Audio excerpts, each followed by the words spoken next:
ખાતરની અછતના કારણે સૌરાષ્ટ્રમાં ખેડૂતો પરેશાન। ખાતરની અછતથી જૂનાગઢ જિલ્લામાં ખેડૂતો પરેશાન।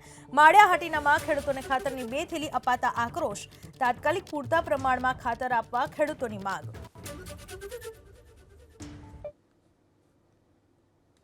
માળિયાની અંદર ડીએપી ખાતરની ખૂબ જ અછત હોવા છતાં માળિયામાં 36 ટન 3 જગ્યાએ 12 ટનની ગાડીઓ આપેલી છે।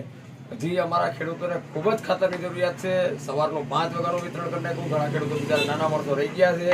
તો હજી આપણે અધિકારીશ્રીને એવી રજૂઆત કરીએ કે અમારા વિસ્તારમાં પૂરતો વરસાદ હોવાથી ખૂબ જ પિયત થાય એમ છે। ખૂબ જ ખાતરની જરૂરિયાત છે। જે નબળા ખાતરો વેચાય છે, જો ડીએપી ખાતર નહીં આવે તો ખેડૂતો પાયમાલ થઈ જાય। નબળા ખાતરો વેચાશે। નબળા ખાતરોથી સાહેબ ઉત્પાદન ઘણું બધું ઓછું આવશે। ખેડૂતોને ઘણું બધું સહન કરવું છે। તો સાહેબને મહેરબાની કરીને કહું છું કે હજી પૂરતું ખાતર અમારા વિસ્તારમાં આપે અને ખેડૂતોને ન્યાય મળે અને ખેડૂતોને સારું ઉત્પાદન થાય, સારો પાક થાય, એવી સાહેબને હું અરજ કરું છું, વિનંતી કરું છું।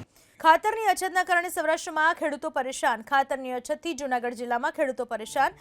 માળિયા હાટીનામાં ખેડૂતોને ખાતરની 2 થેલી અપાતા આક્રોશ। તાત્કાલિક પૂરતા પ્રમાણમાં ખાતર આપવા ખેડૂતોની માંગ।